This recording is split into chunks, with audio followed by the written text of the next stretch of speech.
নাম আছে আব্দুর রশিদ, এই নাম রাখা হারাম।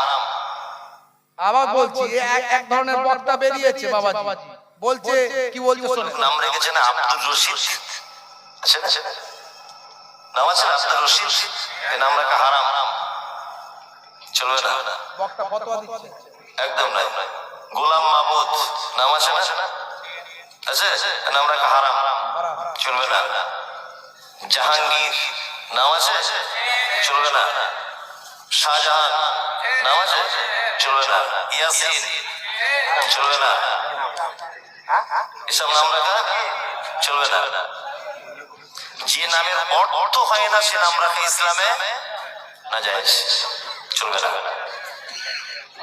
আল্লাহর নামের আগে আব্দ শব্দ লাগানো যাবে। আল্লাহর নাম রশিদ, আল্লাহ নাম আছে নাকি? নাই। এই নামগুলো খুব সাবধান। বলছে আল্লাহর নাম রশিদ আছে নাকি? বলছে নাই। আল্লাহর নাম নাকি আব্দুর রশিদ, আল্লাহর নাম নাকি আর রশিদ নাই। মানে আল্লাহর নাম যে রশিদ আছে এটাও জানে না, এটাও খোঁজ খবর রাখে না। আপনি কোরআন মাজিদটা গিয়ে খুলবেন, দেখবেন আল্লাহ রাব্বুল আলামিনের 99টা কি আছে? সিফাতি নাম আছে, গুণবাচক নাম। তার মধ্যে দেখবেন আর রশিদ আল্লাহর নাম আছে। এ বলছে আর রশিদ নাম রাখা চলবে না, রশিদ নাম রাখা চলবে না, আব্দুর রশিদ নাম রাখা চলবে না। তারপর তো আরো সব বলে দিল, ইয়াসিন নাম রাখা যাবে না। তাহলে ইয়াসিন নাম রাখা যাবে না কি বলো না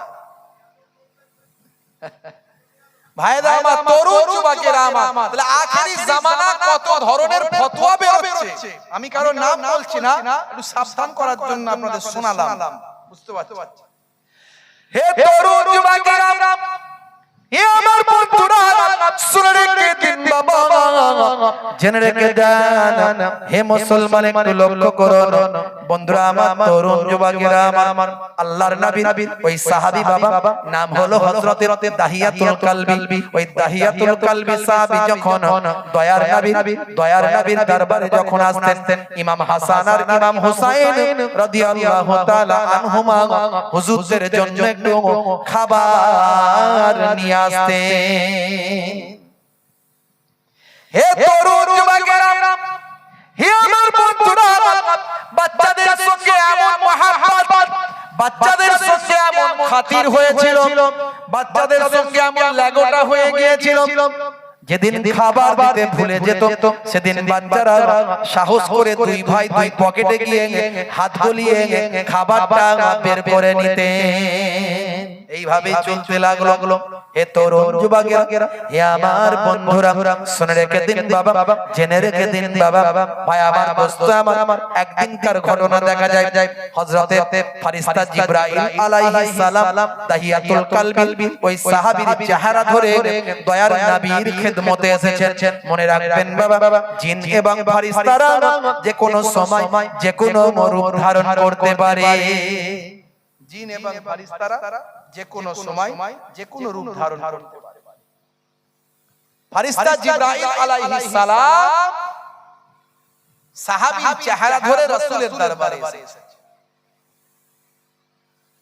হে তরুণ যুবকেরা, হে আমার বন্ধুরা, শুনে রেখে দিন বাবা, জেনে রেখে দেন।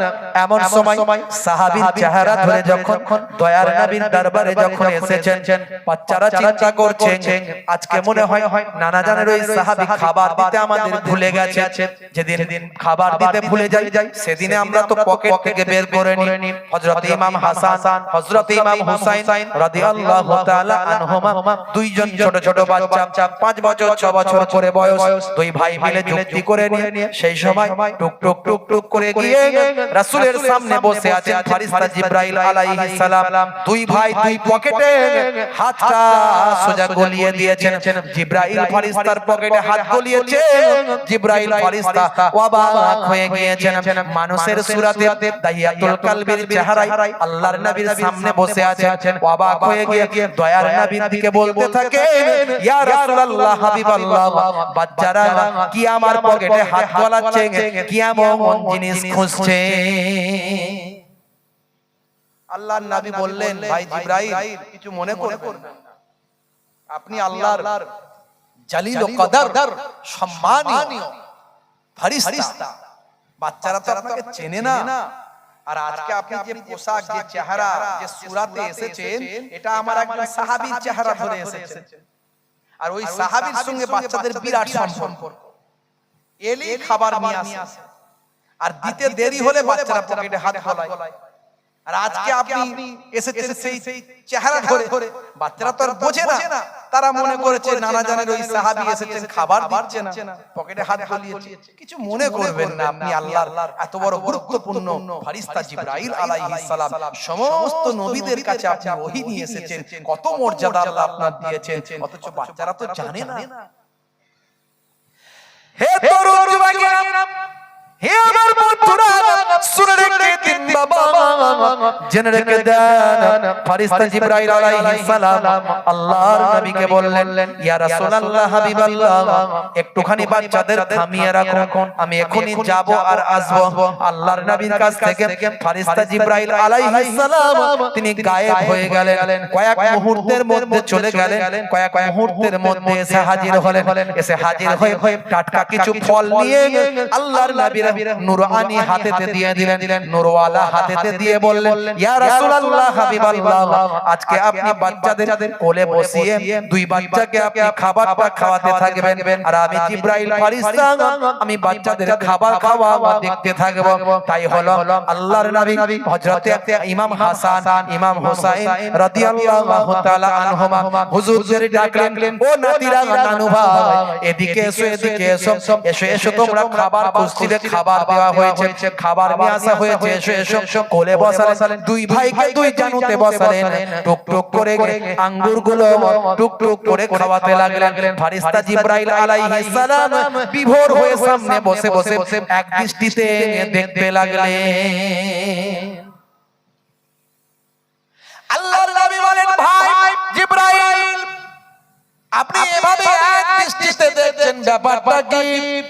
বলে, হুজুর, বেয়াদবি নেবেন না, আমি বাচ্চাদের আল্লাহ কত সম্মান দিয়েছে লক্ষ্য করছি, এই বাচ্চাদের আল্লাহ কত ইজ্জত দিয়েছে লক্ষ্য করছি। এই বাচ্চারা দুনিয়ার জমিনে বসে আখেরি জামানার পয়গম্বরের কোলে বসে আল্লাহর জান্নাতের টাটকা তাজা ফল দুনিয়াতে খাচ্ছে। জোরে হবে না? আরে জোরে হবে না?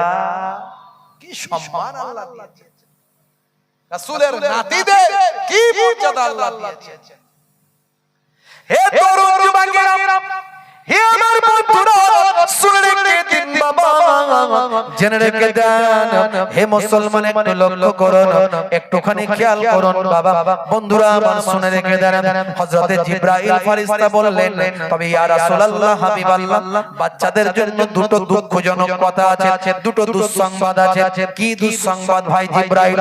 এমন সময় জিবরাইল ফেরেশতা চোখ ভরা পানি, বুক ভরা বেদনা নিয়ে তিনি বলতে লাগলেন, করুণ স্বরে বলতে লাগলেন, ইয়া রাসূলুল্লাহ, হাবিবাল্লাহ, আপনার বড় নাতি হযরত ইমাম হাসান রাদিয়াল্লাহু তাআলা আনহুকে আপনারই জালেম উম্মতেরা, আপনারই নিষ্ঠুর উম্মতেরা খেতে না দিয়ে, পান করতে না দিয়ে তাকে শহীদ করে দেবে।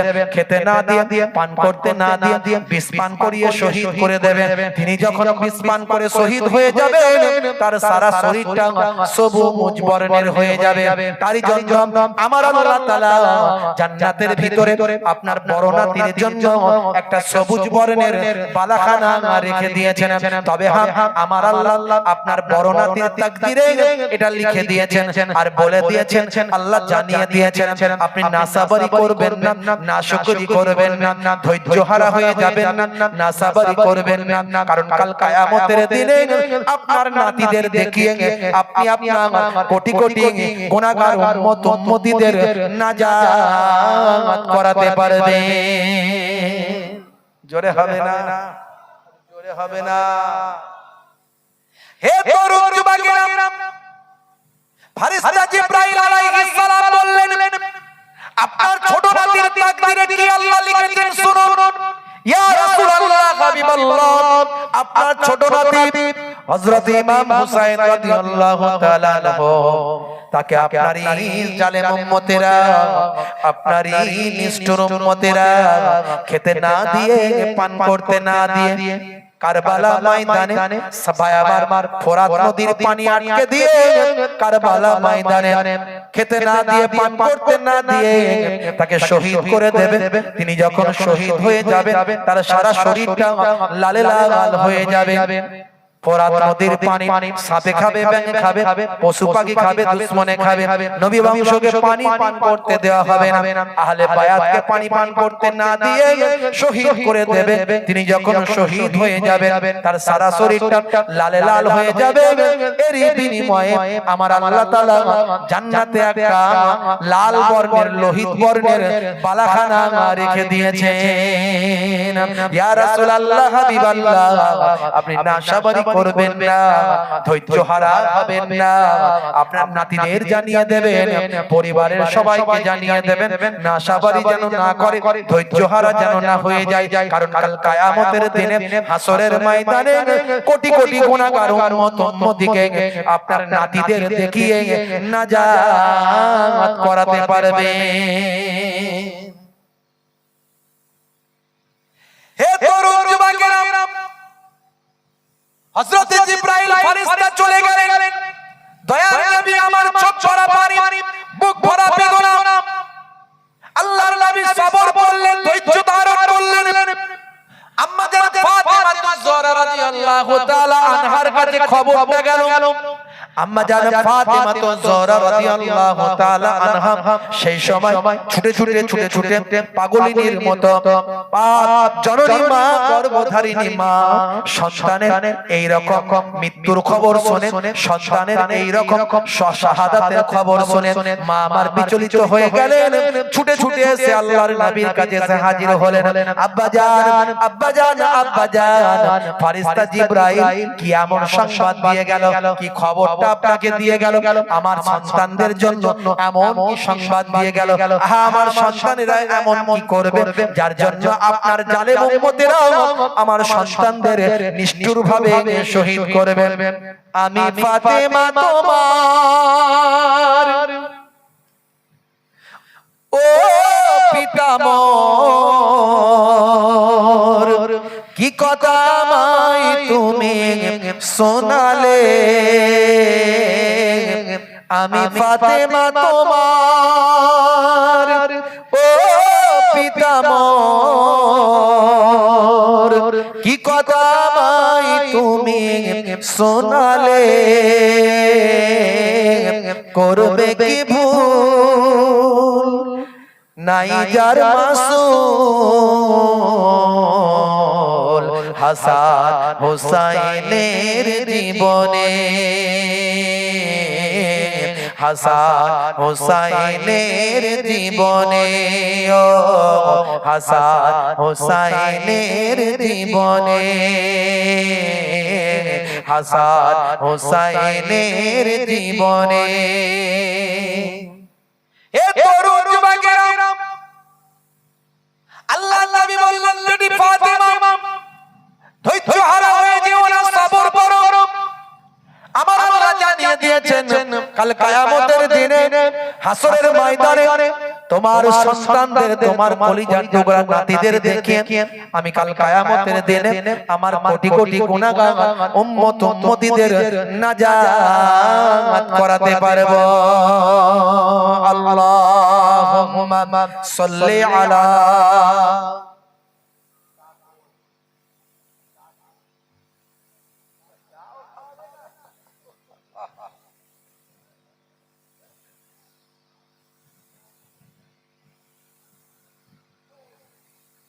হে তরুণ যুবকেরা, খুবই সংক্ষেপ করে বলবো, কষ্ট হচ্ছে আপনাদের, হ্যাঁ হুদান কষ্ট হচ্ছে কি? কারবালার ওয়াজ একটু শুনবেন? বাদশাহ দিয়ে বলবো 5 ঘন্টার ওয়াজ 1 ঘন্টায় শেষ, কিন্তু এ টু জেড বলে দিচ্ছি।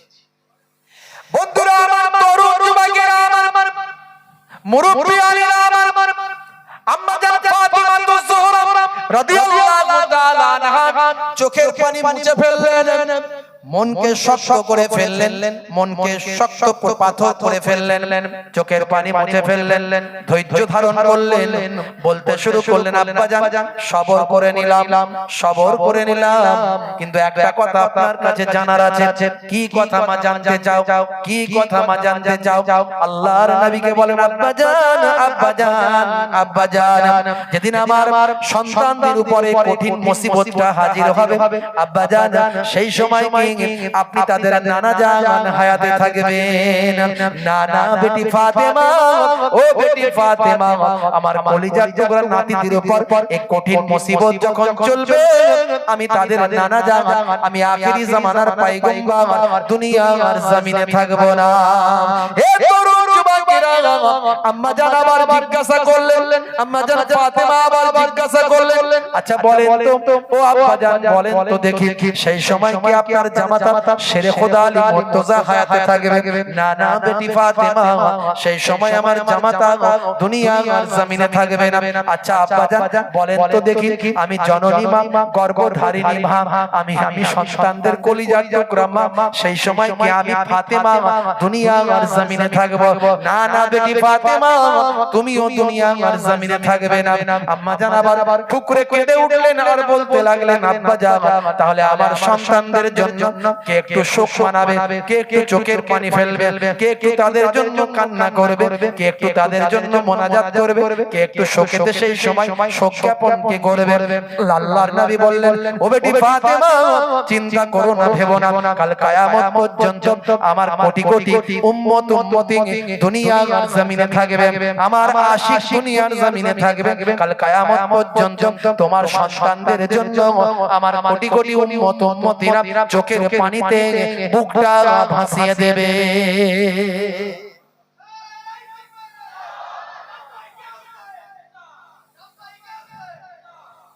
হে তরুণ যুবকেরা, হে আমার বন্ধুরা, শুনে রেখে দিন বাবা, জেনে রেখে দেন। তাই মুহররম মাস যখন আসে, মুহররম মাসে মানুষ ইমাম হাসান ইমাম হুসাইনকে ভালোবেসে তারা দান করতে থাকে, সাদকা করতে থাকে, বেশি বেশি তেলাওয়াত করতে থাকে, বেশি বেশি রোজা রাখতে থাকে, বেশি বেশি ভাই আমার নামাজটা পড়তে থাকে, ইমাম হাসান ইমাম হুসাইন হুজুরদের আলোচনা করতে থাকে, তাদের আদর্শকে মাথায় নিয়ে চলার প্রতিজ্ঞা করতে থাকে, তাদের জীবন জিন্দেগির আলোচনা শুনতে থাকে। ইমাম হাসান ইমাম হুসাইন কারবালা হুজুরদের, সোহাদা হুজুরদের জন্য চোখের পানিতে বুকটা ভাসিয়ে দেয়। তবে ইসলামে বলা হয়েছে কেমন শোক হবে, শোকটা কেমন হবে। এক শ্রেণীর মানুষ তারা শোক জ্ঞাপন করে। কি শোক জ্ঞাপন করে? দেখবেন রাস্তায় ভাই আমার হাতে গায়ে শিকল বেঁধে দৌড়াচ্ছে আর ইয়া হাসান ইয়া হুসেন করছে। দেখবেন লাঠি নিয়ে পিঠে দুমদাম করে পিটছে, রক্ত ঝরিয়ে ফেলছে, আছে না নাই? আবার দেখবেন তবলা বাজাচ্ছে, ঢোল বাজাচ্ছে, ডিজে বাজাচ্ছে, দেখবেন। আবার দেখবেন গায়ে রক্ত বের করছে, নিজের শরীর কেটে রক্ত বের করে ফেলছে, এরকম করছে। এটা ইসলামে শোক জ্ঞাপন করার পদ্ধতি নয়। তারা আবার হাদিস দেয়। কি হাদিস দেয়? বলে দয়ার নবী যখন ইন্তেকাল করেছেন তখন বাড়ির ভিতরে মায়েরা, মেয়েরা, বোনেরা তারা মাতম করেছে, তারা কেঁদেছে, তারা মুখে হাত চাপড়েছে, তারা কেঁদেছে। এমনকি মা আয়েশার কথাও বলে যে মা আয়েশাও নাকি তাদের মতো করে মুখে হাতে চাপড়ে আঘাত করে মাতম করেছে। এখন দেখতে হবে হাদিসটা কতটা সহিহ, হাদিসের রাবি কতটা সহিহ, হাদিসের অনেক ভাগ আছে, হাদিসের অনেক সোর্স আছে, সানাদ আছে, হাদিসের মধ্যে জাল আছে, মাউজু আছে, সহিহ আছে, হাসান আছে, বিভিন্ন হাদিসের ভাই আমার স্টেজ আছে, জানতে হবে। কিন্তু একেবারে সিয়াসিতা হাদিস, যে হাদিসকে পৃথিবীর সমস্ত আলেমরা বলেছেন সহিহ, এখান থেকে এরকম কোনো পাওয়া যাবে না যে কেউ মারা গেলে তাকে মুখে হাতে চাপড়াতে হবে, মুখে আঘাত করতে হবে, রক্ত বের করা যাবে, এমন কোন সহিহ হাদিস আপনি পাবেন না।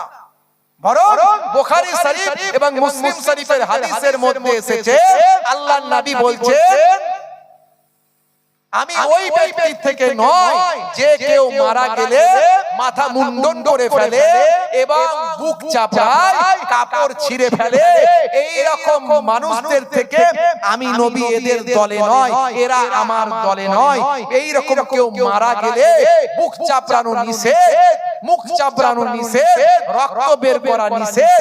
একেবারে আহলে সুন্নাহ ওয়াল জামাতের আলেমরা সকলে একমত। তাই আমরা শোক জ্ঞাপন করব, চোখের পানি ফেলবো, মোনাজাত করব, কাঁদবো তাদের জন্য, বুঝতে পারছেন? তাদের জন্য তেলাওয়াত করব, তাদের জন্য সওয়াবরেসানি করব, তাদের জন্য মানুষকে খাওয়াবো, দান করব, মেহমানদারি করাবো, গরিব দুস্থদের দেব।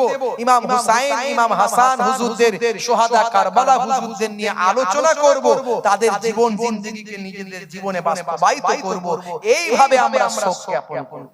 ভালো করে বুঝবেন বাবা মা, তরুণ যুবকেরা আমার, মুরব্বিয়ানেরা আমার, যদি ইমাম হুসাইন হুজুর ইন্তেকালের পরে যদি রক্ত বের করা জায়েজ হতো, তাহলে আমাদের নবী ইন্তেকালের পরে তাহলে জায়েজ কেন হতো না? আমাদের নবী ইন্তেকালের দিনে তাহলে তো আরো বেশি মানুষ রক্ত ঝরার কথা, ঠিক না? হে তরুণ যুবকেরা, সংক্ষেপ করে বলি, ছোট্ট করে বলি, একটু ভাবুন। তাহলে সেই শোহাদা হুজুরদের নিয়ে আমরা আলোচনা করি। কেন শোহাদা হুজুরদের নিয়ে আলোচনা করব? এক শ্রেণীর মানুষ আবার বাড়িয়েছে, তারা বলে এত শোহাদা হুজুরদের নিয়ে কেন আলোচনা করতে হবে? এত কারবালা নিয়ে কেন আলোচনা করার দরকার? এত ইমাম হাসান, ইমাম হুসাইন নিয়ে এত আলোচনার কি দরকার? এই আশুরার দিনে তো অনেক ঘটনা ঘটেছে। এই আশুরার দিনে তো দুনিয়া তৈরি হয়েছে। এই আশুরার দিনে তো আদম নবী জান্নাত থেকে বেরিয়ে এসেছেন। এই আশুরার দিনে তো অনেক ঘটনা ঘটেছে। ইব্রাহিম নবী নমরুদের কবল থেকে মুক্তি পেয়েছে, ভাই আবার মুসা কালিমুল্লাহ ফেরাউনের কবল থেকে নাজাত পেয়েছে। এত ঘটনা ছেড়ে দিয়ে শুধু কারবালা নিয়ে আলোচনা কেন?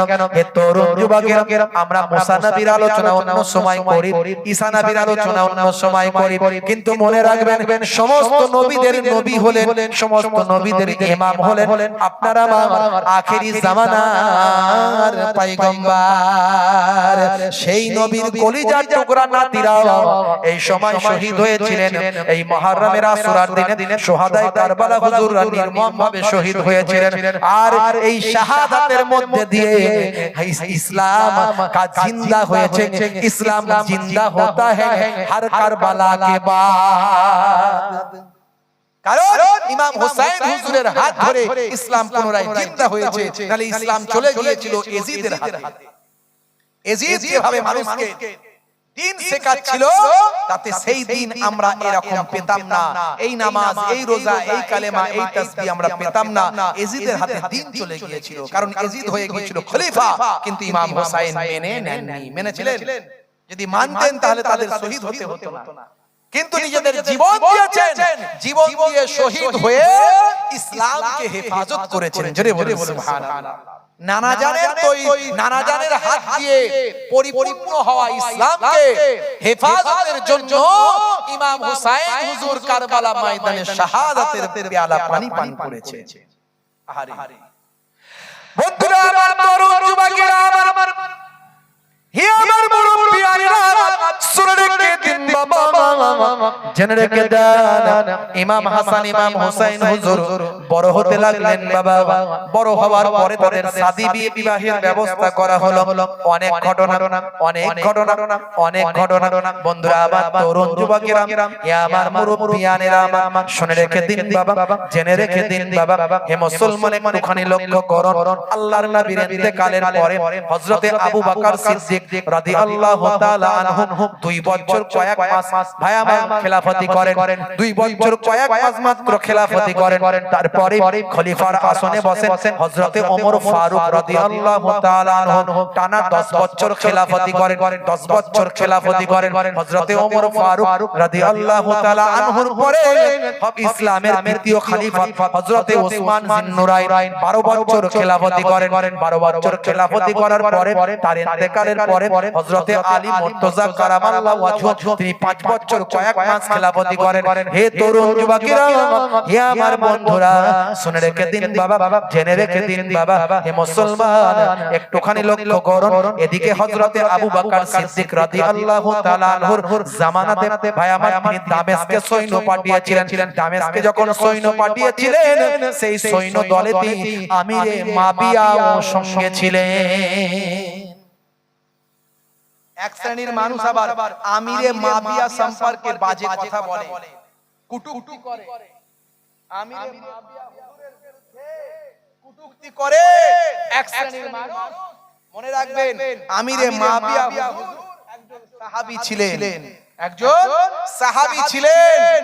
তিনি নবী পাকের জামানায় রাসূলের জীবন দশায় একজন কাতেবে ওহী ছিলেন, যিনি আসমান থেকে যখন আল্লাহর ফেরেশতা জিবরাইল আলাইহিস সালাম এসে কোরআন মাজিদ শুনিয়ে দিত, যারা লেখার দায়িত্বে ছিলেন তার মধ্যে একজন হলেন হযরতে আমিরে মাবিয়া রাদিয়াল্লাহু তাআলা আনহু। একজন কাতেবে ওহী ছিলেন, ওহীর লেখক ছিলেন। শুধু তাই নয়, আল্লাহর নবীর কে দীর্ঘদিন ধরে তিনি দেখেছেন, সুহবতে থেকেছেন, একজন সাহাবী ছিলেন। ভুল বোঝাবুঝি হতে পারে, কিন্তু ইমাম আমিরে মাবিয়া সম্পর্কে কটূক্তি করলে তার ঈমান থাকবে না। এটা হলো আহলে সুন্নাহ ওয়াল জামাতের মানুষের আকীদা, উলামাদের আকীদা।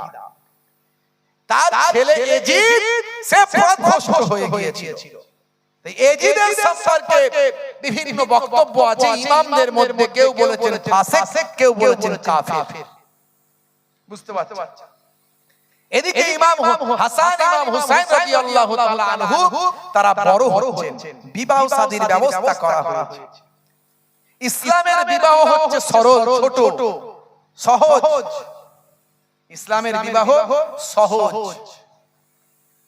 অনেকে মনে করে বিয়ে করতে হবে, অনেক খরচা হবে, তাই বিয়ে করব পরে, এইভাবে তাদের যৌবনকে নষ্ট করছে, অশ্লীল পথে চলে যাচ্ছে। ভাই আমার, দোস্ত আমার, অন্যায় পথে নিজেদের জীবনকে চালিত করছে। ইসলাম বলছে না, তোমার বিবাহের বয়স হলে তুমি বিবাহ করো। তোমার মধ্যে যদি গরিবী থাকে, আল্লাহর কাছে সাহায্য চাও, বিবাহের বরকতে আমার আল্লাহ তোমাদের ধন দৌলত পরিপূর্ণ করে দেবে। আর তোমরা সঠিক পথে চলো। আপনারা জানেন, ইন্টারনেটে একটা বিবাহ নিয়ে ভাইরাল হয়েছে। কার বিবাহ জানেন? বোম্বাইয়ে বিবাহটা হলো। নাম হচ্ছে ভাই আমার, দোস্ত আমার, দুইজন মুকেশ আম্বানির ছেলে। আপনারা নাম জানেন কি? নাম আদিত্য আম্বানি আর নীতা আম্বানি ওর মা। ভাইরা আমার, তরুণ যুবকেরা আমার, আর রাধিকা মার্চেন্ট, এই বিবাহ হলো। এই বিবাহতে ৭,০০০ কোটি টাকা খরচা হয়েছে। কত কোটি টাকা? ৭,০০০ কোটি টাকা। মুকেশ আম্বানি কত টাকার মালিক জানেন? ১১৫ বিলিয়ন মার্কিন ডলার। মানে কত হাজার কোটি বলা মুশকিল। আর এই যে জিও মিও হাবি জাবি সব করছে, বুঝতে পারছেন? বাজার সব ধরে নিচ্ছে, ঠিক টাইমে বাড়ি দিচ্ছে, সামলাও এবার ঠেলা। বুঝতে পারছেন? এখন লোক বলছে এই আপনার বিএসএনএল নেব, বিএসএনএল নেব। বুঝতে পারছেন? খুব লাইন কিছুদিন ধরে সরকারি জিনিস চাই এবারে। আবার কিছুদিন পরে আবার অন্য লাইন, অফার দিলেই মানুষ তো সুবিধা পাচ্ছে। আবার ওই একটা গেমের আড্ডা আছে, ধরুন গেম, অ্যাবেটো গেম। হ্যাঁ, আদিত্য আম্বানি সেও বলছে যে আমি এই গেমটা খুব ভালোবাসি, এই গেমটা যদি কেউ ডাউনলোড করে খেলে শুধু লাভই হবে, মিসকানার হবে না।